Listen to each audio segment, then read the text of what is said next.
Alors, ce soir, on va étudier. On a aussi avec nous Monsieur Goldberg, Goldenberg, Rabbi Elliott. Rabbi Elliott. Baruch haba. On va commencer chaud dans 2 minutes. Je vais attendre, il n'y a pas? Je suis désolé. Il n'y en a plus. J'ai pris le dernier. Mais alors, tu l'as mis dedans? Alors, partage avec eux. Voilà. Il est propre. Il est propre. Il est clean. Alors voilà. C'est David. Néanmoins, Et l'autre chose, ça brûle toutes les bactéries. J'ai partagé. Alors, Charles, Rabotai.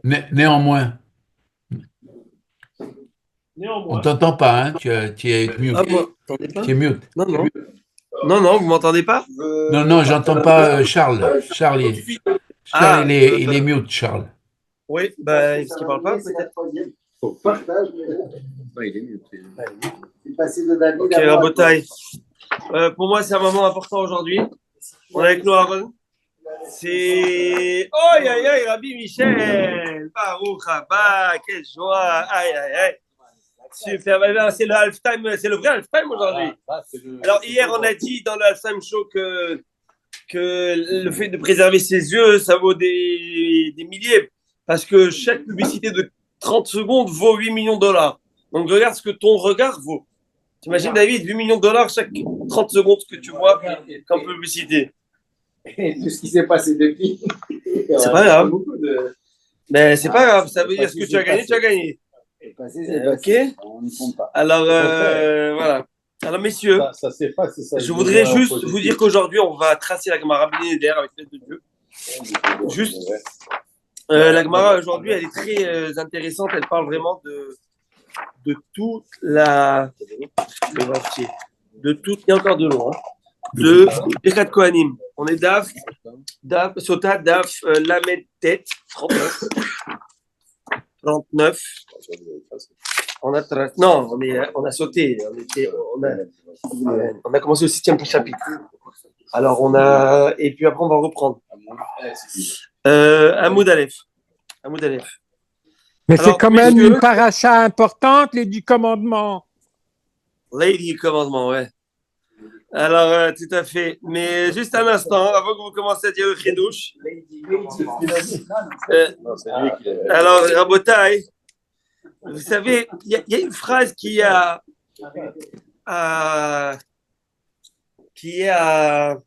qu'on dit, qu'on répète dans la prière, et comme beaucoup de phrases que l'on dit, et qu'elles nous passent sous le nez, la kavana qu'il faut avoir et surtout comprendre le sens des mots. Alors tout d'abord, comme je l'ai dit dans mon shiur Shabbat, celui qui était là, le devoir Torah du Shabbat, et Shabbat matin, et samedi à de Mincha, j'ai dit qu'il faut être grateful, reconnaissant envers Akadosh Baruch Hu pour ce qu'il est en train de nous faire, pour ce qu'il nous gâte, et ce qui est en train de se passer avec M. Trump. Il faut être aveugle pour ne pas voir la bracha que Akadosh Baruch Hu nous a envoyée, et ça serait de l'ingratitude que de ne pas le reconnaître. Et donc vraiment, déjà dire ce qu'il a dit, déplacement des Gazaouis. Même les Israéliens, dans leur meilleur des rêves, ils n'auraient pas osé dire une chose pareille. C'est pas facile. Pas du tout. Pas du tout facile. Et avec tout ça, courage. Il a dit aujourd'hui, si le Hamas jusqu'à midi. Alors moi, ça m'a fait sourire quand j'ai vu cet article. J'ai dit à Kadosh Baruchou, tu es en train d'envoyer la Sarah Makot, cela, pourquoi? C'est quoi la dernière des plaies? La mort des premiers. Et Rabotai, comment Dieu a exprimé cette plaie? Qui peut me dire? Omer Hachem El Moshe, Hachem il a dit à Moïse, à minuit, je rentrerai en Égypte et je frapperai en Égypte. Alors ça m'a fait sourire quand il a dit à midi. Hatzot c'est midi, c'est moitié. Non, il dit environ. Alors il n'a pas dit, en fait Dieu, alors le Gemara demande. Alors regarde, David il dit quelque chose de joli. Il dit, Dieu a dit Kachatzot, aux environs de minuit. Quoi, Dieu ne sait pas c'est quand minuit? Réponse, c'est que les gens n'ont pas de montre. Donc Dieu sait c'est quand Hatzot, mais les gens vont dire, tu vois, c'était minuit une, c'est pas précis. Alors je rentre pas dans le détail. Ça veut me dire quoi? Une différence de 2 minutes. Les gens ils vont dire que c'est pas Dieu. Eh ben oui, les gens ils vont tout faire pour ne pas croire en Dieu. Tout ce que je peux faire pour ne pas croire en Dieu alors que Dieu est devant toi, même pour 1 minute, tu vas dire, alors Dieu va dire, dans les environs de minuit, ça vous va? 5 minutes avant, 5 minutes après, vous l'avez? C'est ça. Alors, en espérant que Akadosh Baruch Hu va faire le meilleur pour nos otages Amen. et pour tout l'âme Israël, Amen. parce que tels qu'ils sont revenus là cette fois-ci, c'était affreux de le voir dans cette situation. Et c'était pas pachout. Alors, il y a donc un terme qu'on va reprendre. Vous vous rappelez que lorsque Moshe dit, ce Dachichi, dernier ce Midrash, où Moshe Rabbeinu va prier, et ils sont tous devant la mer, et là, on ne sait pas quoi faire. Et Dieu dit à Moïse, Moshe, il lui dit, Yedidai Tovim Bayam Bataya Marich Betfila Lefanai. Mais Yedidai, c'est pas mes enfants. Mais il a dit Yedidai. C'est quoi Yedidai? Yedid. Yedid, c'est quoi Yedid? Habituellement, c'est un ami. Mes amis, mes Yedid. Comme j'ai dit, Yad, Yedid, c'est Yad, Yad. Yad, c'est Yedid. Mes proches, mes amis, ceux que j'affectionne, Yordim, Tovim, Bayam sont en train d'être noyés parce que Narshon s'était jeté dans l'eau, premier homme. Et toi, tu continues à prier, Narshon Ben Aminadab. Et toi, tu continues à prier. C'est pas le moment de faire la prière. Maintenant, c'est le moment de tracer et d'avancer. Et puis, alors, il faut essayer de comprendre. On avait étudié dans nos Gemara tout ce sujet.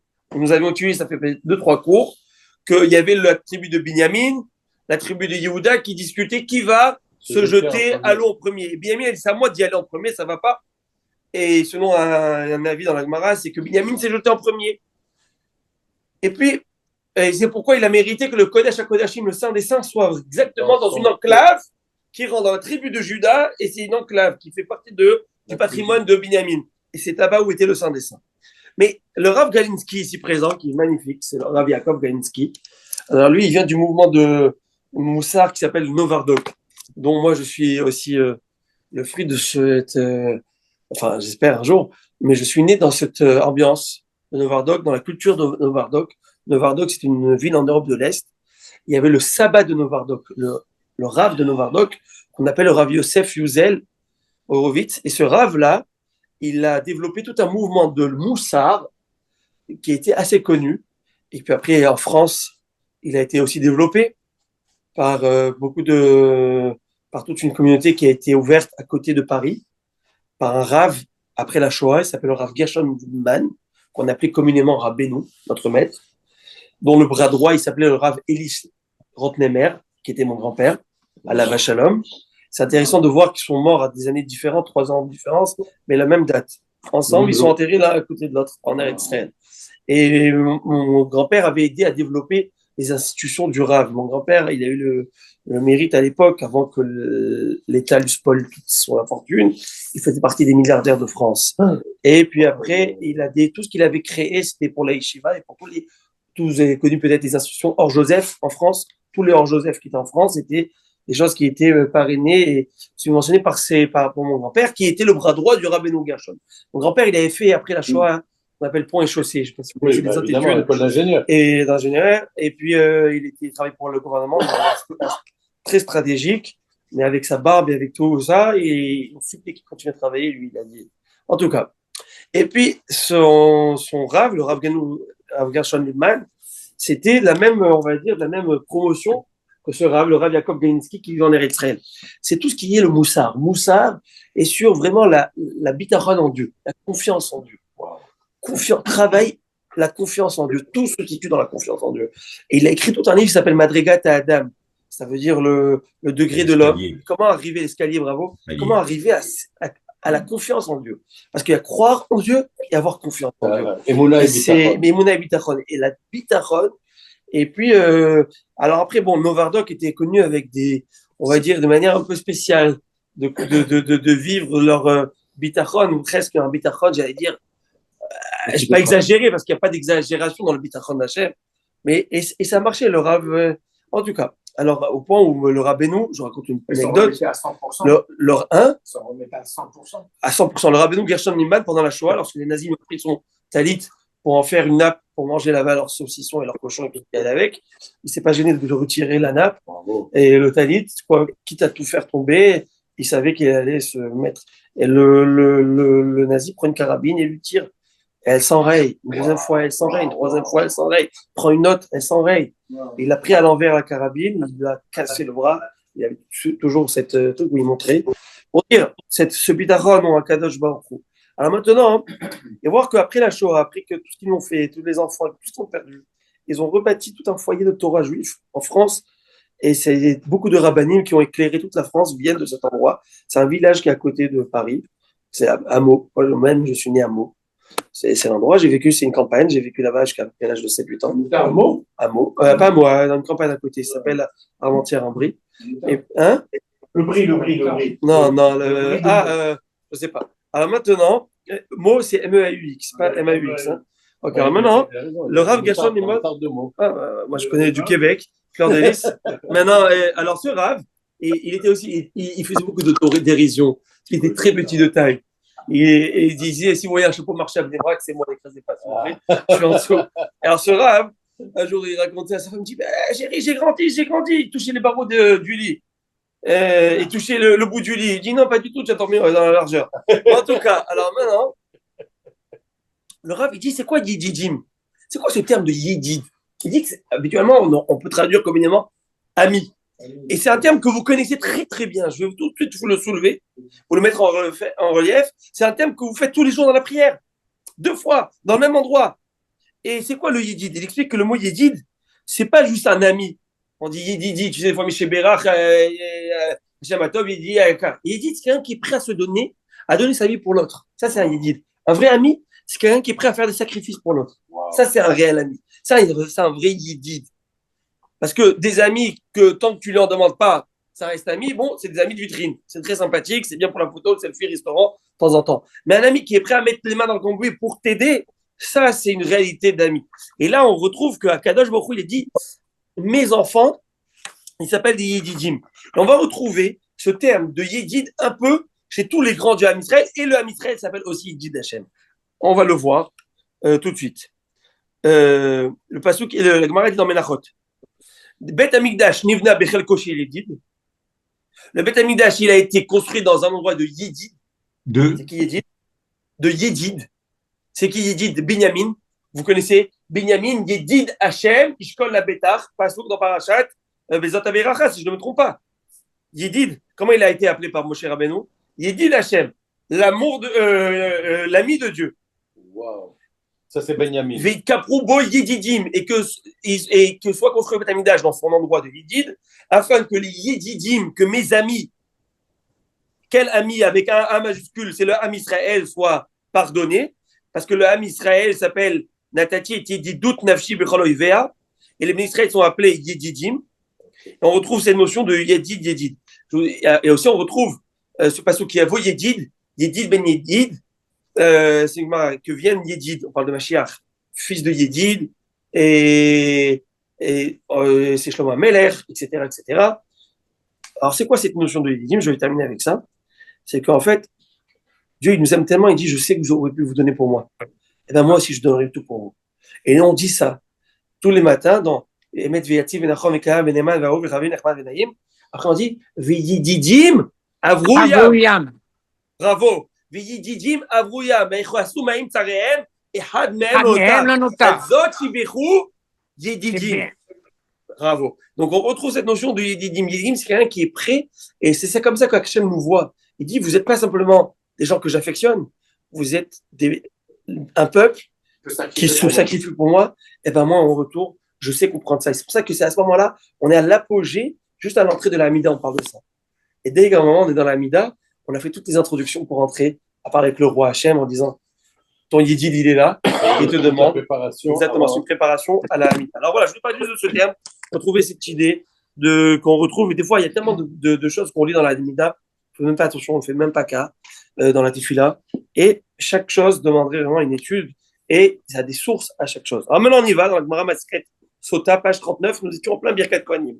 Aujourd'hui, on va étudier les halachot. On va terminer Birkat Kohanim. On va voir les halachot de la Torah, Kata Torah. Et aussi, on va voir le fameux minag. C'est pas grave si je vais en faire. Je risque de ne pas en plaire à quelqu'un. Mais c'est pas grave, on va voir que des minagim qui sont enlevés par le Shulchan Aruch, les Marocains, on en retrouve ce minag peut-être, etc., on va le voir. On va voir tout ça. On est tout de suite à la page. Je reprends juste rapidement, je le dis oralement, après rappelez-vous que la Gemara nous dit, c'est une halakha tranchée dans le Shulchan Aruch. Kevan shiniftar Sefer Torah. Dès que le Sefer Torah a été ouvert, on ne doit plus parler. C'est fini. C'est chaud, hein, ça. C'est chaud, non. T'imagines si faire Torah, il truc, on peut pas ouvrir, on peut pas parler. On peut pas l'ouvrir. Dès qu'il ouvre, tu la fermes. C'est comme ça que ça marche. Et dès qu'on ferme, tu peux l'ouvrir après. Vous avez compris? C'est ça. On a amené un pasouk, la halakha est comme ça. Après, on avait vu que Rabbi Shimon Ben nous a appris que tout Kohen qui n'a pas fait une Tziat Yadayim pour Birkat Kohanim, ne peut pas faire Birkat Kohanim. Parce qu'il y a un pasouk qui dit c'est où Yedechem Kodesh ou Barichot Adonai. Levez vos mains pour la Kedusha, pour la sainteté, pour la Birkat Kohanim. Et il faut la sainteté. Comment? Donc, il faut les laver, il faut les purifier. On a dit que si quelqu'un était mal pris à la dernière seconde, il sait qu'il a fait attention avec la Tziat Yadayim du matin et qu'il ne s'est pas sali. Ah, ok, il n'a pas touché. Alors, il pourra, à l'extrême, voilà. On a vu que c'est le Lévi qui doit faire la Tziat Yadayim au Kohen. S'il n'y a pas de Lévi à défaut, c'est Bechor. S'il n'y a pas Bechor, c'est pas Israël, c'est lui tout seul. Ok? C'est ce qu'il Bechor. Un aîné. Un aîné maternel, de matrice. C'est-à-dire celui qui a ouvert la matrice de la mère. Alors, pas aîné, parce qu'une fois, il y a aîné du père.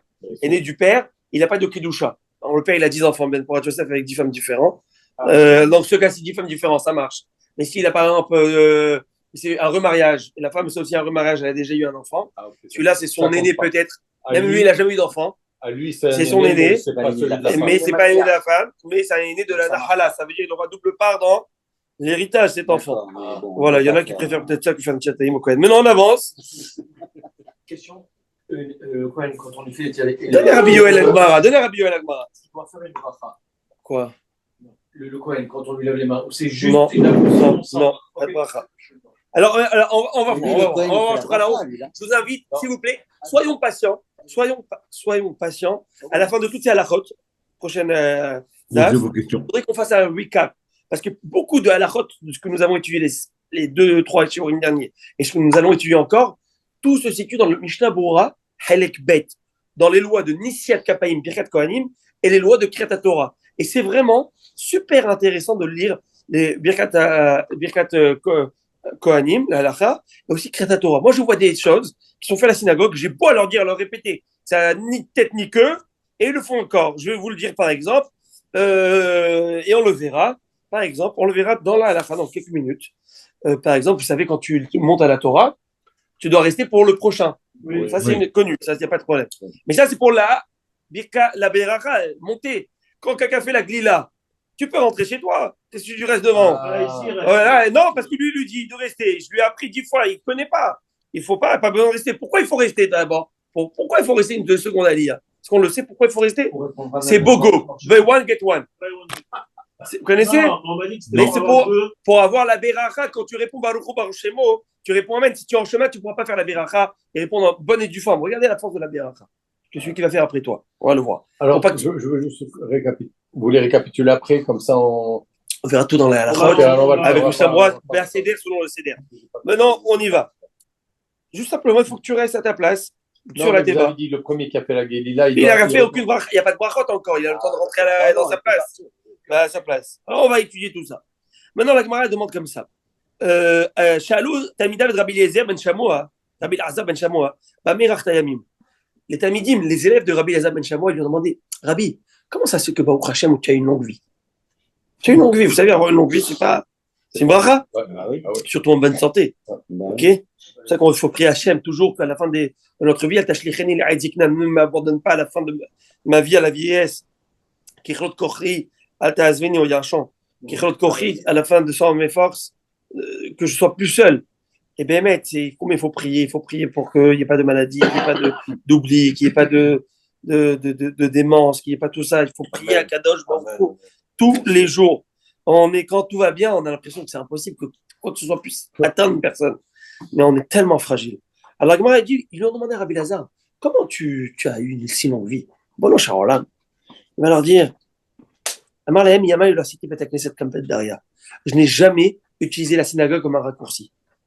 La synagogue, je ne l'ai pas rentré dans la synagogue pour aller d'un point A à un point B, et la synagogue faisait office de raccourci. Ça me permettait de gagner du temps dans mon trajet. J'ai jamais utilisé la synagogue comme raccourci. Et c'est une halakha. Tu ne peux pas t'asseoir, tu ne peux pas rentrer dans la synagogue pour aller plus rapidement dans un endroit. C'est plus simple que de faire le tour du pâté.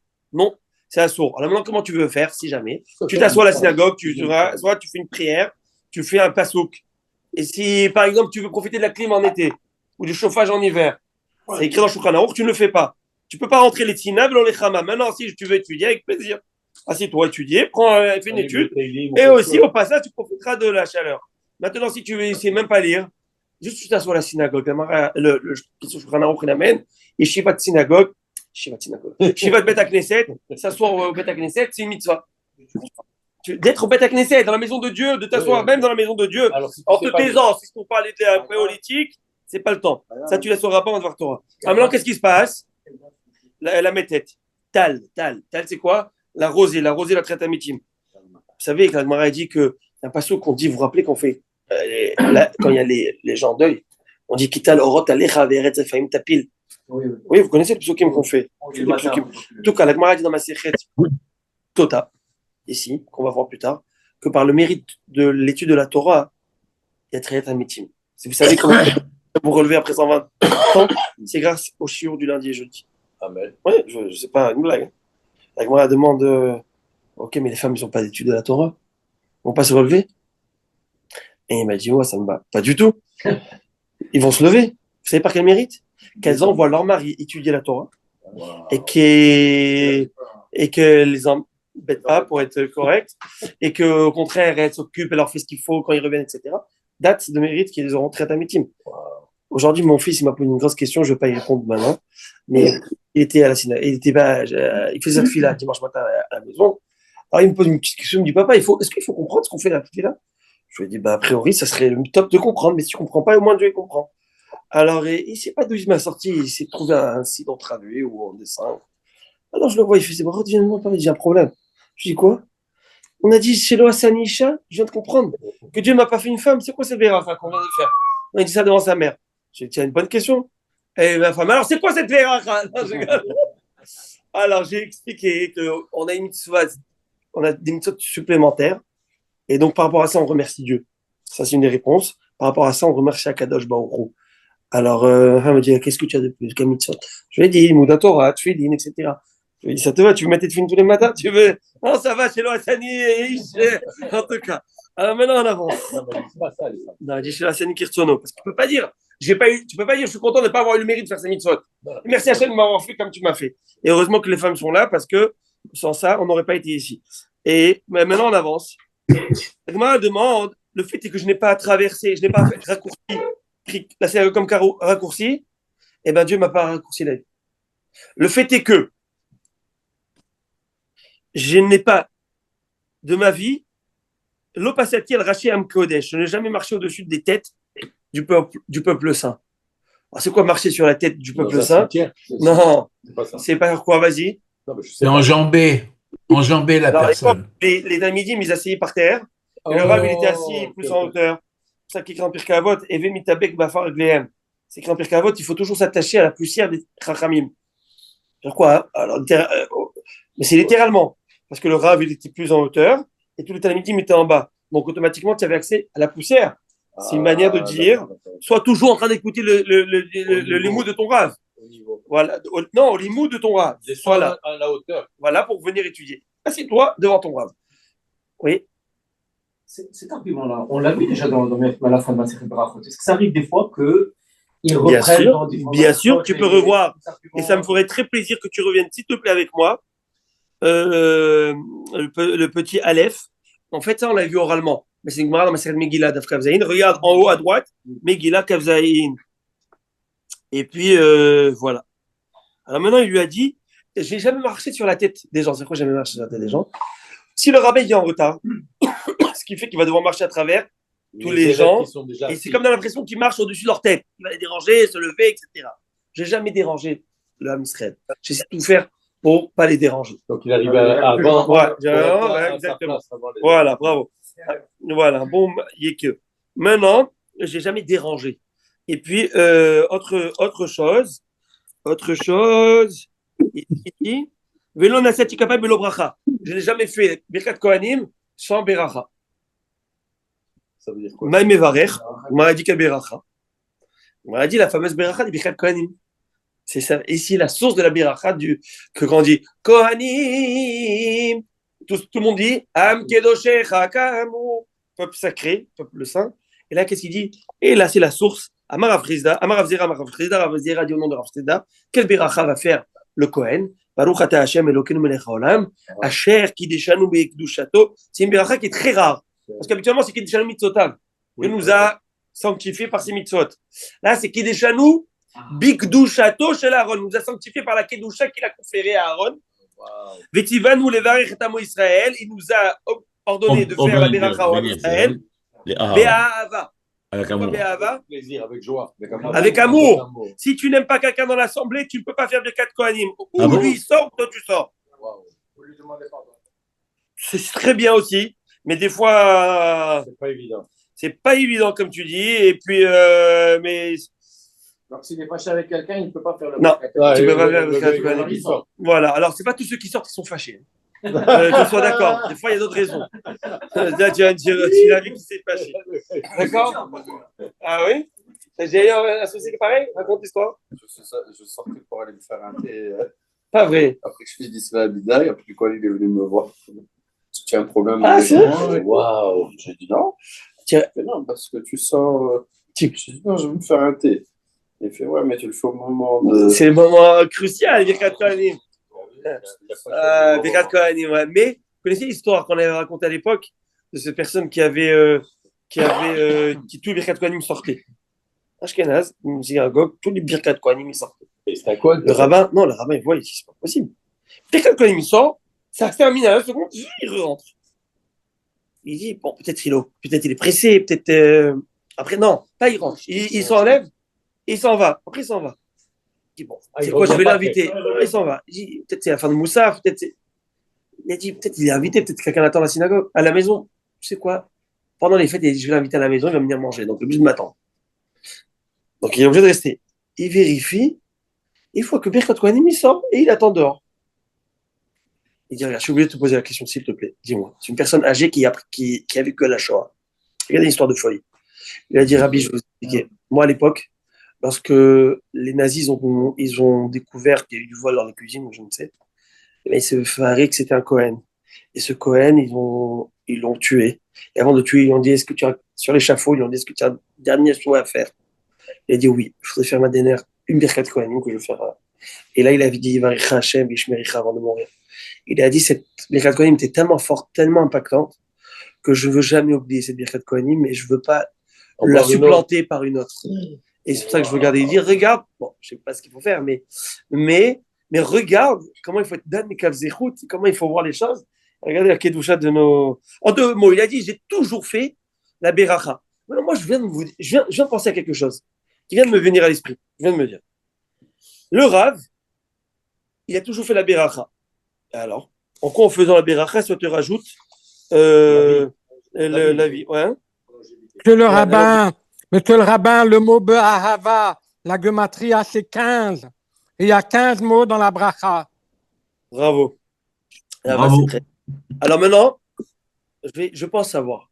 Je pense c'est donner un chidouche. Peut-être. C'est-à-dire que quoi, j'ai toujours fait la Beracha. C'est-à-dire qu'en fin de compte, on sait très bien qu'une personne qui ne fait pas la Beracha peut faire une mitzvah. Ça peut arriver, oui. Quelqu'un qui ne fait pas la... Tu as mis de filin sans Beracha. Ouais, mais ça donc compte, ta mitzvah, elle compte, bien sûr. Parce que les brachot sont que rabbiniques. À part la Birkat Amazon. Donc on est d'accord. Okay. Donc si quelqu'un il a mis les téfilines, il a mis le talit sans faire la bracha, il a oublié. Après il a fini la téfila, il a fait sa mitzvah. Mieux encore, il a pris le lulav, il a oublié de faire la bracha, il a fait, il peut plus faire la bracha. Il a fait sa mitzvah. Elle est passée. Donc brachot enamvakvot. Les brachot ne. Je me dis que peut-être que la beracha, le fait est qu'il doit dire be'ahava, donc il s'oblige à le faire la bracha en tant que tel, et de le dire be'ahava, ça veut dire que certainement il le dit. C'est-à-dire certainement il fait tout pour être béchalom avec tout le monde. Et le sentir et le vivre. Lui, c'est un Cohen. Bien oui, c'est un Cohen. C'est comment il fait la Birkat Kohanim. Ah, ok. Ça peut être aussi autre chose. Il n'a loupé aucune occasion de faire la bracha. Peut-être. C'est aussi d'être mévarech le Ham Israël. En fait, d'être mévarech le Ham Israël. Be'ahava. C'est avec tout son amour. Quand je crois il donne mida keneged mida. Parce que s'il prie Yachid, par exemple, il ne va pas. Il n'aura pas exactement. Ou s'il a pris dans un groupe où il n'y a pas de s'il sort de la synagogue, il n'a pas fait de.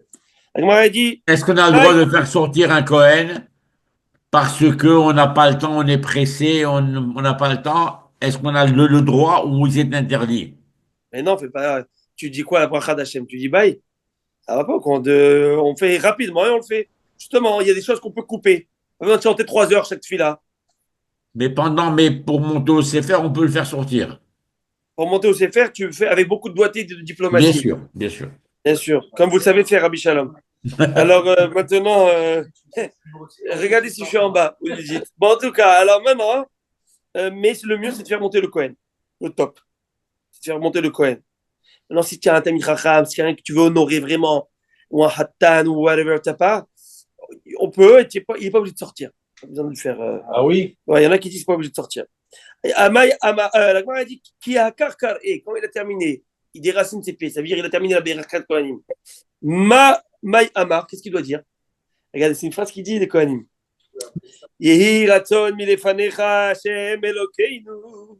Que soit ta volonté, Hashem, notre Dieu. Chez tes brachazo, que la bracha que je viens de faire, qu'elle le soit quoi? Chez Tivetanu levarech tamecha Israël, qu'est-ce que la bracha que tu viens de m'ordonner de bénir le Ham Israël? Loye bamirchol ve'avon. Qu'il n'y ait pas d'obstacle et de faute. C'est-à-dire qu'elle soit glade, qu'elle passe partout. OK? Et puis, c'est-à-dire qu'il n'y ait pas de blocage. Qu'il n'y ait pas de blocage à la biracha que je fais. OK? Et pourquoi est-ce qu'il n'a fait pas d'une traite? Pourquoi il doit écouter le Hazan et reprendre? Alors, regarde, c'est beau ce qu'il dit ici, Torah à Kenaot, de malade. Parce qu'une des birachas qu'on fait, Vishmerecha, que Dieu te bénisse et te protège, c'est la parnassa. Qu'Hachem fasse que s'il a la parnassa, qu'elle ne monte pas à la tête. C'est incroyable. Fais chez le Iba Mirchol, c'est-à-dire que toutes ces bénédictions qu'on lui envoie, ça soit des bénédictions qui soient utilisées à bon escient. Parce que c'est bien beau d'avoir l'argent, mais quand elle te monte à la tête, c'est pas bon aussi. Est-ce qu'on est d'accord avec ça ou pas, Rabotai? Oui. Alors il te dit, Hachem, fais que ça soit bien. Et surtout, Vechim Ader a Pemtibura. Mayama a débéré les rafrises à les rabou Kovavedarash. Très intéressant ça. Quand il a fini la beracha, il dit Yiratson, il dit Hachem, j'ai fait ce que tu m'as demandé de bénir, en espérant que cette bénédiction arrive à bon port comme il faut. Mais c'est pas terminé. Lorsque le Kohen tourne le visage de l'assemblée vers l'arche, donc il a terminé. Mayama, Adbere, Rafriza, les Raboukva, Vedarash. Rafriza, il a conduit Raboukva à exposer. Ça veut dire, il lui a dit, dis-moi ce qu'il faut faire. Dis-moi c'est quoi. Il a dit, voilà ce qu'il faut dire. Ribono Shaolam, c'est comme ça que la halakha est tranchée. Vous pouvez voir. Ribono Shaolam, Asinu Mashekarsa Talenu. Les Kohen doivent se dire, ils ne connaissent pas par cœur, c'est dans le Shidour, dans le Patach Eliaou. Il y a dans le Patach Eliaou, sinon c'est bien, moi j'ai un petit Kohen, j'ai un Kohen enfant à la synagogue, à la yeshiva, à l'école, et il a sa petite carte, et il a toujours, puis il la sort, et qu'est-ce qu'il dit, ces belles phrases? Asinu Mashekarsa Alenu. Nous avons fait ce que tu nous as décrété de faire. Maintenant, assez Imanu, fais avec nous. Quoi? Tachif Tartan, que tu nous as promis. Et qu'est-ce que tu as promis? Il avait dit à Kadosh Baruch Hu, Vesamu et Shemi à Ben Israël, va et c'est moi qui les bénirai. Faites. Vous, votre devoir, c'est de mettre mon nom sur eux. Et moi, alors maintenant, fais quoi? Et qu'est-ce que tu fais? Ah, j'adore cette prière. Ashkifa mimeron kochecha minashamaim. Il nous dit ce pasouk. Ashkifa, c'est-à-dire contemple de mimeron kochecha, de ta sainte demeure, du ciel. Contemple, ça veut dire veille, vers sur ton peuple. Depuis le ciel, et bénis ton peuple, Israël, la terre que tu nous as donnée, comme tu as fait serment à nos pères, une terre où coule le lait et le miel. Pas une belle prière, ça? Et ils le disent, hein. On te dit, Hachem, s'il te plaît, on a fait ce que tu fallait, fais-le. Et voilà, ça c'était tranché dans le Shulchan Aruch, Hamara Frisda, nouvelle halakha qui est tranchée encore dans le Shulchan Aruch, messieurs. Tous les Birkat Kohanim, il est d'ici. En Kohanim, Rechaim, la Kouf, Kishret, Beorotem, Atier Zéro, Pelem, Inatsibour. Les Kohanim ne peuvent pas baisser la garde, j'allais dire, plier les doigts tant qu'ils ne sont pas encore tournés. Parce que s'ils plient les doigts avant, c'est comme si qu'ils rattrapent un peu la beracha, le flux de beracha d'une certaine manière. Ça, ouais, exactement, voilà. Exactement. Il dit Rashi, regardez tout en haut Rashi, chez Poshtim, et Botem, chez Mevachim, parce qu'ils étendent leurs doigts lorsqu'ils font la bénédiction. Velachar chez Gamrou, Sogrim et Grof, chez la M. Qui charge Bnei Adam, qui charge Tzba et Machalot, et à la fin de la prière, on pas rester comme ça toute leur vie. C'est pas des palmes lors de doigts. À la fin, alors qu'ils fassent ça quand ils se retournent. C'est clair, Aboda, il a la fin comme ça. Pourquoi on doit écarter les deux doigts là? Ah, pourquoi ça? Ouais. C'est les chemins. Ok, Biarro, tu peux me dire c'était quel film? J'allais dire quelle vidéo je lui envoie de YouTube? Non, je rigole. Alors, Aboda, Parce que la lumière d'Hachem passe par ça. Ah oui?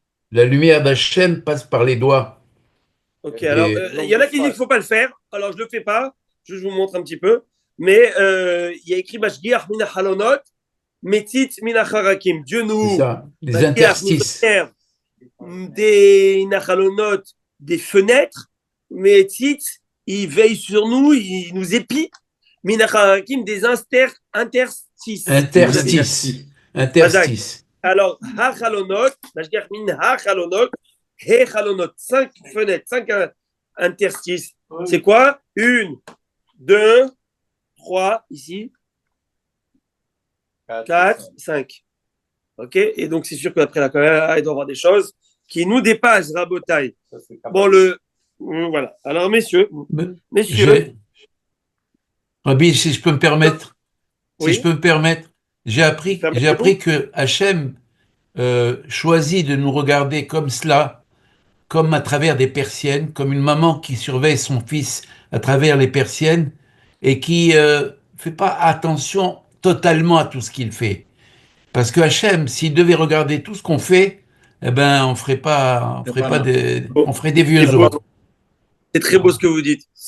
C'est très beau ce que vous dites. Aujourd'hui, j'ai dit ça à un collègue de travail.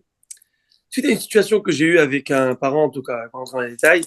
Et puis, j'ai beau faire des reproches sur une situation qui s'est passée. Et il accepta, il tourne en rond, etc. Bon, à un moment, j'ai mis clos à la conversation, je la mettrai. Des fois, la meilleure manière, c'est de lui dire, des fois, je l'aime. Mais en tout cas, alors, et là, j'ai dit à la dame qui je travaille, je lui ai dit, il n'y a pas, à mon humble avis, et en plus, j'ai vu de la Torah, j'ai vu d'autres rabbinim, en tout cas pour. Je pense que j'avais raison de faire ce que j'ai fait. Bon, je peux pas parler de moi parce que apparemment. Et puis, je me suis dit, mais je comprends pas, il s'accroche ce parent avec tout cela et il lâche pas. Surtout que, je sais pas, à un moment, il faut savoir dans la vie, par éducation pour ses enfants, de dire qu'on a fait une erreur, ça arrive de faire des erreurs, et c'est tout. Et on mange des conséquences, c'est ça. C'est normal dans la vie, à un moment, ça fait partie de l'éducation, ça aussi. Et j'ai dit, j'espère qu'un Kadosh, on reçoit autant que cette personne avec nous. Que même lorsqu'on fait des bêtises, et il en a fait, eh bien, il est là à faire notre plaidoyer. Alors, j'ai dit à la fin de cette discussion, je lui ai dit, ce que je prends d'ici, c'est qu'un Kadosh Baruch Hu, c'est notre père. Et lorsqu'on est père et mère, que l'on le veut ou non, on n'est pas objectif, même si on veut. Il y a une once de subjectivité que tu veux mettre, c'est le plus. Je connais des parents très objectifs. Mais à un moment, il y a une subjectivité. Pareil pour mes enfants, c'est normal. Et c'est normal qu'on sort les griffes à un moment, des moments où tu sens qu'il y a peut-être, on va cibler, où tu as l'impression qu'il n'est pas. C'est normal, c'est tout à fait normal. Après, il faut avoir du bon sens. Dès le moment où tu donnes 8 heures par jour ton enfant à une personne, tu lui fais confiance. Sinon, à quoi ça sert? De le mettre là, trouve un autre babysitter, ou trouve quelqu'un qui va lui enseigner autre chose. Je suis plus de temps avec cet enfant que toi tu en es. Et toi, quand tu es aussi à la maison, tu t'enfuis sur les réseaux. Alors, à quoi ça sert? Donc, je lui ai dit, à un moment, s'il y a une confiance, il faut comprendre que en tout cas, il y a. Alors, mais tout ça pour revenir à cette idée qu'à Kadosh Baruch Hu, un père, c'est un père. Eh ben, il n'y a pas de subjectivité, il n'y a pas d'objectivité. Il est compatissant. Ouais. Il est comme ça. Ah, ok, ça va. Il faut relativiser. On a tous fait nos petites bêtises. Je dis, tout à fait. On a tous fait nos petites bêtises. Il a raison qu'on a fait, mais il y a des conséquences. Mais il y a des choses. Mais, et comme je dis, je suis sorti, j'ai dit, quel réseau que je dois prendre de ça aujourd'hui? J'ai Hachem, sois comme cette personne, qui soit dans la subjectivité totale, et tu vois que tes enfants baissent à Hachem. Là, on avance. La Gemara dit Amarav Frisda. Ça, c'est une halakha tranchée dans le Shulchan Aruch. Ça, c'est des choses qui arrivent à la Sina, toutes les synagogues. C'est des choses qu'il faut apprendre et qu'il faut connaître. Qu'est-ce que la Gemara nous enseigne ici? Elle a korera shaliko kohanim, atirle amen mipiatibo. Après, on dit kohanim. Les gens qui sont pressés. Je parle pour moi des fois si je suis très pressé. Et on dit Atov Shimchol Chanae, Néodot. Et je te dis ici, la Gemara t'en dit Amen, laisse-le terminer Amen, que nous on répond que le Kahal dit Amen, et après tu dis Kohanim. Et genre, Néodot, Kohanim. Il n'a même pas le temps, donner le temps au Kahal de répondre Amen à la bénédiction d'avant. Donne le temps de répondre. Il n'y a pas de stress. No stress. Je vous lis dans les mots. En akorera shalikro Kohanim. Le lecteur, c'est-à-dire le Chazan, n'est pas autorisé à dire Kohanim. Attire les Amen mi piatibo jusqu'à que la réponse de Amen, de la bénédiction de Modim, Atov Shimchol Chanae, soit est fini de sortir de la bouche du Kahal. Ve'en akohanim resheim latrid bivracha. Et les Kohanim ne sont pas autorisés à commencer la beracha baruch ata Hashem asher kideshanu mikvot de château shel Aaron. La briout. Attire les dibou mi piakore. Tant que le Kohen il n'a pas dit Kohanim et que tu n'as pas. Il répond, non, il n'y a pas de Amen ici. Kohanim. Il y en a à peine, attention, Baruch Ata Hashem. Non, laisse le Chazen dire Kohanim. Donc, le temps, donc, je dis, apprends. Donc, d'abord, attention, le Chazen, il se tait. Amen. On a terminé Amen. Kohanim. On a terminé Kohanim. Le Kohen se tait. Et là, il commence avec la Beracha. C'est clair? Mais nous, on a l'habitude de dire Amour. Oui, à ce moment-là, on peut le dire. Ok.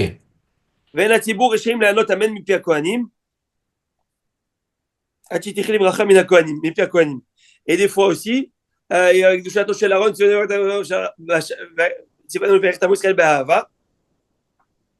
réponds Amen. Ouais. Il y a des gens qui finissent Amen, Vertamo Israël, Amen. Et laisse terminer sa phrase. En deux mots, là, je pense aussi, il nous apprend à rien. Laisse terminer. On répond Amen à une bénédiction, pas une demi-bénédiction. Ok? Très bien. On a ici une question de quelqu'un du Kahal sur le Zoom. Pourquoi le Kohen doit enlever cette filine de sa main avant de faire la bénédiction? Donc, laver les mains. Il ne doit pas l'enlever. Non, mais il dégage la main pour laver. Il fait juste là. Hein. Oui. Là, tout à fait. Après, il les remet. Les enlever du doigt, peut-être. Voilà. Rabbi Elliot, vous êtes avec moi? Ouais, tu sais que ça dérange. Je n'ai même pas le temps de finir parce que c'est juste ce doigt. Ah, mais l'eau, comment tu vas mettre l'eau? Non, mais là, c'est sûr qu'il est obligé de les enlever. Non, après, est-ce qu'il les remet? Non, c'est plus facile. Hein. Ok, alors maintenant on avance. VN Atibou. Ah, maintenant, Yevarechecha Hashem Vishmerecha. Amen. Laisse que le Tibour réponde Amen d'abord avant de commencer d'entamer une prochaine beracha de l'autre phrase. Question. Oui, Rabbi David. Le Chazan fait la bénédiction avec le Kohanim, il répond à chaque fois. Normalement, il y a beaucoup de gens, beaucoup de Chazan qui vont très vite. Et les gens n'ont même pas le temps de faire la bénédiction. Quelle bénédiction? Attends, quelle bénédiction? Quelle? Quand nous, on fait la... Tu fais les psukim. Oui. Ça, c'est la fin du Hamoud. Je vais quand même vous définir la halakha maintenant pour faire plaisir. Je crois là, on dit de ne rien faire. Voilà. On ne doit pas faire. Mais j'ai vu, mais le minag chez les Marocains, pas tous, à le dire, c'est de le dire. Mais tout ça, c'est une source de la Gemara ici. D'où ça vient cette psukim? Et vous allez voir incroyable. Attendez, messieurs, ne nous pressons pas. Hein? Ne nous pressons pas. Alors, deux secondes. Rabotaille. Ne spéculons pas. On va l'étudier dans les mots. On va l'apprendre dans quelques minutes. Qu'il y avait des psukim écrits, prévus pour réciter durant la Birkat Kohanim. Et il y avait des psukim prévus pour le Moussaf, Birkat Kohanim Moussaf, prévus pour le Taranit de Mincha, Birkat Kohanim Moussaf, prévus pour chaque jour. Donc il y avait des psukim bien précieux et prévus pour ces moments-là. Et on va le voir, c'est une marloquette dans la Gemara. Est-ce que ça se disait que dans la Birkat Kohanim qui se faisait dans le Beth Amikdash, dans le temple, où il y avait le nom sacré de Dieu qui était dit comme il faut, de manière méphorage, explicite, ou non? Et alors on va voir, et tout ça va, tous ces psukim que l'on dit, écoute d'ici. Et pourquoi on dit ces psukim? On va le voir. Et à la fin, on va voir comment le Shulchan Aruch a tranché. Shulchan Aruch avec tout ce qu'on va y passer. Moi, il aurait dit de ne pas le faire pour se concentrer à la bénédiction que tu es en train de recevoir. Exactement. Okay? Alors, même si tu veux le faire, à quel moment il faut le faire? Alors, ou au moment où le Chazan, il va le dire, ou quand, tu sais, le Kohen, des fois, alors là, des fois, on a des Birkat Kohen, on dirait qu'il te fait un opéra, là, de le A qui dure 40 secondes, là, tu peux y aller. Ok? À ce moment-là, tu peux le faire. Tu peux les faire monter. Ouais, mais Vadaï. Il fait comme ça. Ah non, je croyais que tu voulais faire. Non, alors, non, je comprends ce que tu veux dire. Non, je viens de comprendre. Ça, c'est un. J'ai une question, Rabbi. Là, c'est un long. J'ai une question. Je peux la poser? Mais faites donc. Quand on fait un mauvais rêve, on dit qu'il y a une prière à faire pendant Birkat Kohanim. On la commence quand, cette prière? Oui, et bien on la commence dans 3 moments. Yevarecha Hashem Vishmericha, Yeher Hashem Panav Elecha Vichuneka. C'est à 3 reprises, c'est Shalom. À ce moment-là, de la fin de la bénédiction, tu commences. À la fin de quoi? À Shalom. Ouais, à la fin de chaque bénédiction, vous allez voir, tu commences à faire tu peux diviser en 3 ton souhait. Et tu demandes à Dieu que si tu as eu un rêve, de l'effacer, etc. Voilà, de le bonifier. De le bonifier. Voilà, bonifier, c'est bien. Et s'il n'est pas bon, de le virer. C'est une parole du rabbin Sitruk, alav shalom. Bonifier son rêve. Il a fait, c'est beau. Alav shalom. Une question. Oui, monsieur Vaillant. Quand il y a un rabbin, quand il y a un Kohen qui sort de sa bonté, bien sûr, et qui ne veut pas faire la bénédiction du Kohen, est-ce qu'il est un genre puni par cette Gaava qui... Je ne vais pas dire puni par la Gaava, mais par contre, nous avons étudié clairement dans ma Masechet, Soda Daf Lametret, page 38, le Daf d'avant, vous pouvez le voir juste avant, que la Gemara nous dit comme ça, qu'il transgresse 3 mitzvahs positifs. Alors, pas en tant que tel mitzvah positif, mais le verset qui est divisé en 3. Et Dieu demande de le faire. Donc, ça fait plaisir à Dieu qu'on le fasse. Pourquoi ne pas le faire? S'il a des considérations médicales, il peut être pas à l'aise, incontinence ou je ne sais, c'est différent. C'est délicat quand il sort. Mais s'il sort, des fois, tu peux te dire, c'est parce qu'il n'est pas chômage Shabbat. Mais il n'y a pas de raison. C'est pas une raison qui est valable. Mais la meilleure, des fois, il sort et puis on le fait monter comme Cohen. Il n'est pas béfarisien, je vois pas le problème. C'est vrai que même s'il n'est pas chômeur Shabbat, il doit le faire. Je vois pas de problème. Même dans le sens où, surtout s'il n'est pas béfarisien. Surtout s'il n'est pas béfarisien, comme écrit dans le copieur. Si c'est un Michael Shabbat qui vient, qui se gare la voiture devant la synagogue, ce gars, d'après la halakha, il touche ton vin, il n'est pas caché ton vin. Ouais. Non, quelqu'un qui vient et qui touche ton vin, c'est pas caché. Un Kohen qui se marie avec une convertie. Un sourd, ne peut pas faire 4 Kohanim. Non. Le père Sakina, lui, non, il ne peut pas Sakina. C'est à ce moment-là, il ne peut pas officier comme Kouna. S'il a des enfants, ses enfants, ça s'appelle des halal. Pas halal comme les autres. Halal, ça veut dire qu'il est profané de la Kouna à tout jamais ses enfants. Lui, non. Dès le moment où il se divorce, il n'est plus dans le club. Mais les enfants, ils sont plus dans le club. Non, c'est des juifs Israël. C'est des halal. C'est des halal. Voilà. Parce qu'ils sont venus dans le haram. Alors maintenant, on avance. Rabbi Zera Amar Frizda, en הכהנים רשאים להחזיר פניהם מן הציבור עד שיתחיל שליח ציבור ושים שלום, ואינם רשאים לעקור רגליהם וללך עד שיגמור שליח ציבור שים שלום. Une halakha d'actualité. Jusqu'à quand le Kohen doit rester à l'estrade? Jusqu'à quand il doit rester dans cette position? Jusqu'à quand à quel moment il peut rentrer dans sa place, repartir à sa place? Alors ici, la halakha nous dit que le Kohen ne peut commencer à se tourner du Tibour, à donner le dos au Tibour, dès le moment où il aura commencé le Tibour Sim Shalom. Tant qu'il n'a pas commencé Sim Shalom, il reste en position. Après, dès qu'il a fait, ils doivent rester sur place quand même. Ils se sont retournés. Il peut se retourner, mais il reste sur place. Dès qu'il termine avec Tamo Israël Bachalom, là, il descend. Et à ce moment-là, il pourra regagner. Voilà. Ok. On est bon? Oui. Alors, rappelez-vous, juste, quand est-ce que les Kohanim vont à l'estrade pour faire Birkat Kohanim? Arrêtez dans ce qu'on appelle la prière de Avoda. S'ils n'ont pas déplacé leurs pieds à ce moment-là, Pour qu'ils aient le temps de revenir. Il faut qu'ils aient le temps de revenir, justement. Revenir de où? De se laver les mains. De se laver les mains, de revenir et d'être prêt pour. Ouais. C'est ça qui est toujours, à ce moment-là, des fois, on fait un petit ralentissement avant Retsé. On voit que les Kohanim sont bel et bien là. Et là, Retsé, on y va. Voilà. Mais aussi au Kohen de prendre ses mesures pour que tout soit bon. C'est ça qu'il y a toujours un évier à côté de la Sina. On se prépare, on s'organise. Alors, tu vois, par exemple, on a derrière, Dans le petit couloir. le petit couloir, ils vont là-bas. Dans le Vena, ok. Zamara Brizera, Amara Frizda.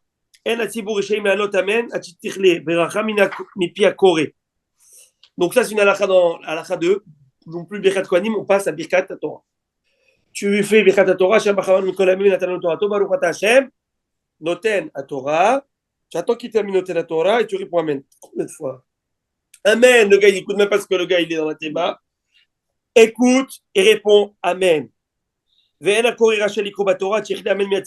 tu peux pas commencer la lecture de la Torah, donc ils n'ont pas répondu Amen le Tzibour. C'est ça que habituellement, le Chazan, il dit Amen, il répond à deux Amen. Pour que tout le monde. Voilà, et puis après, il y va. Maintenant, Vedam et Targem, Rachel, la tribu et Targum, Atchirchle, Pasuk, Mipia, Corée. À l'époque, heureusement que c'est plus comme ça, quand j'y pense. À l'époque, il y avait le bal Corée, et il y avait un type à côté qui disait en non-kelos. Non-kelos, c'est l'araméen pour traduire pour que les gens comprennent. C'est comme si tu dirais aujourd'hui, il est en hébreu, il est en français pour que les gens comprennent. La vérité, ça a du sens. À quoi ça sert de venir à la synagogue si tu n'as pas compris? Bon, ça sert. Mais c'est mieux quand tu comprends. Ils font ça. Ah oui? C'est la traduction simultanée. Pas simultané. Ils attendent la fin. Alors, il faut attendre. Alors, ok, alors là, il te dit, il faut attendre qu'au moins le pasouk soit terminé. Termine le pasouk. Aujourd'hui, t'imagines à quelle heure c'est sorti? Les trois phrases. Non, ici, c'était pasouk par pasouk. C'est comme ça qu'ils faisaient pasouk par pasouk. Ça, c'est comme un petit peu, je sais pas si aujourd'hui, il y a plus de minag ici, mais dans des synagogues que j'ai vues, on fait le minag de lire des haftarot. Oui, avec en araméen, n'est-ce pas? En arabe au Maroc. Voilà, en arabe, en judéo-arabe. Exactement. Et alors, c'était le même principe. Alors, tu ne commences pas tant que le Hazan n'a pas terminé de faire ce qu'il faut. Tu peux devenir bar mitzvah, Yoshua? Oui. Deviens bar mitzvah vite. Parce que tu vas nous compléter Minan, mon refus Kaddish. Voilà. Ça, c'est fini? Non? Ah bon? Mais je pensais à ça, je viens de compter. Alors maintenant, parce qu'on parle d'Amen. Rabbi Talchoum. Ah, halakha intéressante. La halakha, elle est comme ça aujourd'hui tranchée. Vous connaissez Maftir? Haftara? Oui. Qu'est-ce qu'il fait la Haftara? Il doit relire un petit passage de la Torah. Oui. Ça vient ça? D'ici que ça vient. Amar Rabbi Talchoum, parce que la Haftara, c'est quoi? C'est de lire d'une avis qui est en rapport avec la paracha. Alors, Rabbi Talchoum, il nous enseigne au nom de Rabbi Shua ben Levi, à Maftir ben Avi, celui qui va conclure la lecture par la lecture des prophètes. Il doit dire la Haftara. Il faut dire quelques versets d'abord de la Torah, ce qu'on appelle le Maftir, c'est ce qu'on fait aujourd'hui. Pourquoi il faut faire ça, Rabotai? Pour quelle raison il doit d'abord faire ça? Parce que tu ne dois pas donner l'impression que les Nevi'im, les prophètes, sont à la hauteur, entre guillemets, de la Torah. C'est la Torah de Pi Akadosh Baruch Hu, Nevi'im, c'est très important. Mais ça n'a pas le même degré que la Torah. Torah, Nevi'im, Tovim, ok? C'est intéressant, non? Alors attendez, le fait de lire une portion de la Torah et ensuite d'enchaîner avec la Haftara. Alors ça veut dire que tu as fait la Beracha sur les personnes de la Torah, et après tu enchaînes dessus et tu fais la Haftara. Et tu fais pas comme si que tu viens de lever. On fait pas la continuité. C'est pas une continuité. Oui, il faut Haftara. Ah, ben il y a la Beracha de la Haftara, c'est un endroit. Ok. Mais moi, ce que j'ai jamais compris, c'est pourquoi ça n'a pas été instauré que tu fais Shvi'i. Et celui qui fait Shvi'i, il fait l'Haftara. That's it. Parce que non. Pourquoi celui qui fait Shvi'i, il fait. Tu ne peux pas faire en plus. Pourquoi? C'est vraiment celui qui fait Maftir. Shabbat, en semaine, tu as 3 personnes. Non, mais il pas une bonne question. Rosh Chodesh 4. Alors, c'est pour ça. Chagim 5. Alors voilà. Et Shabbat 7. Kippour 6, Shabbat 7. Mais le maftir, c'est comme un 8e, et le 8e, c'est au-delà du 7. C'est au-delà du. Ok, c'est beau, tout ça. Ouais. Mais revenons. D'accord. Voilà. Alors, l'idée, c'est que l'Haftara, en fait, c'est un minag des Chachamim. Pour ne pas oublier, mettre, j'allais dire, les oubliettes, les Nevi'im. On va le voir. À l'époque, aujourd'hui, Haftara, tu payes cher. Tu sais, pour faire Haftara, tu vas faire. À l'époque, le Navi, c'était. Oui, tout à fait. On te le suppliait pour te le donner. Jusqu'à qu'aujourd'hui, on a compris l'importance, etc. Alors, il faut comprendre que les Sheva Olim, ils ont été institués pour la Kriyat Torah. C'est les Sheva Olim. La Haftara, c'est un supplément. Ouais. Si tu fais que le Shevi'i, ils vont croire que ça fait partie de la même progression, de la même chose. Non, ça c'est Haftara. Haftara, ça vient un petit peu de El Maftirin Achar Afikoman. C'est Haftara, comment ça s'appelle Afikoman? El Maftirin, c'est le dessert, c'est après, c'est un supplément. Et encore une fois, pour marquer le coup, les Khamim te disent, oh, ne lis pas juste après le Shevi'i, simplement, relis un petit peu pour montrer que c'est un supplément qui va être. Mais on a tellement envie d'étudier, tellement. Mais je nous invite, Bénéder, un jour à étudier dans ce qu'on appelle l'encyclopédie talmudique. Il y a une encyclopédie talmudique. Il y a un nombre de thèmes. Et le thème de la Haftara, là-bas, il y a tout le thème de la Haftara qui est développé de A à Z. Et ce thème, il a été repris dans le Sefer Haftarot qui est en haut. Toute l'introduction du Sefer Haftarot, c'est le Mavo, le à propos. Il est basé sur l'encyclopédie talmudique, de d'où ça vient la Haftara, la source, pourquoi de cette manière. Alors, Bénéder, peut-être un jour sur un petit kiff. On prend et si Aaron il est là, ça nous fait tellement plaisir, la vérité, il me donne le kiff, Aaron, de le voir ici. Vous savez pas quel kiff que j'ai de voir Aaron, comme vous tous, Rabotai. Je sais que Rabbi Aaron, ça y est, vous vous rappelez, Rabbi Maurice? C'est le début. Rabbi Harry, tu te rappelles, tu vas avec moi? Oui, tu te rappelles ou pas, Rabbi Aaron? C'est lui qui a organisé les vidéos. Tu te rappelles et tu continues, mais mec, regardez, je vous le montre en vrai. C'est lui. Alors, messieurs, on avance. On a 1 minute, je termine avec ça. Ouais. Le maftir qui va lire la Haftara, qui commence par que celui qui doit plier le Sefer Torah termine et le range, le met de côté. Parce que lui aussi doit répondre à tes berachot. Pourquoi lui, il va passer à l'as? Et donc, il n'a pas le droit de commencer jusqu'à que j'allais dire que David Sabah, il le met de côté le Sefer Torah. Vous savez, il est en haut. Sauf que les Sefer Torah des Sfaradim qui sont en boîte, de tic-tac, tu prends, tu mets. Sefer Torah des Ashkenazim, et surtout aussi de nous, les Africains du Nord, nos Sefer Torah, c'était comme les Ashkenazim. C'était ceux de rouleau, ils prenaient plus de temps. Il y a la mappa, il y a le me'il, il y a la ceinture. Donc, laisse le temps qui termine, et là, tu commences. Nous, des fois, on aime beaucoup, allez, on ne veut pas faire patienter, on ne veut pas faire. Et personne t'a dit de faire un zatir de 15 minutes. Mais, ça, c'est sur ça qu'il faut faire attention. Par contre, sur ça, il y a des halachot qu'il faut voir. Ça, c'est des halachot, ça, c'est du truc. Mais, moi, je suis pour le zatir de 15 minutes. J'aime ça. Franchement, personnellement. Mais les goûts et les couleurs ne se discutent pas. Il n'y a pas que moi qui est à la synagogue. Donc, il faut penser à tout le monde. Et c'est pourquoi il faut faire. Si Dieu il a coupé la mer en deux, il faut bien couper en deux. Que Dieu vous bénisse. Et vous envoie la bracha. Ce mercredi soir, c'est tout Bishvat. N'oubliez pas, il y a un super CDR à la synagogue. Chez Ziri, si vous voulez, ça vous chante de venir prendre l'avion. Monsieur le rabbin, vous savez que la paracha Yitro, c'est la 17e paracha du Chumash. Et 17, c'est le mot Tov. Alors, c'est Tov, cette paracha. Et vous savez aussi que le 17e mot de la Torah, c'est Elohim. Quand tu commences Bereshit, le 17e mot, c'est Elohim. C'est beau. Vous savez quoi, ce que vous venez de dire, c'est Tov. Voilà. Merci. Razak, bonne soirée, messieurs.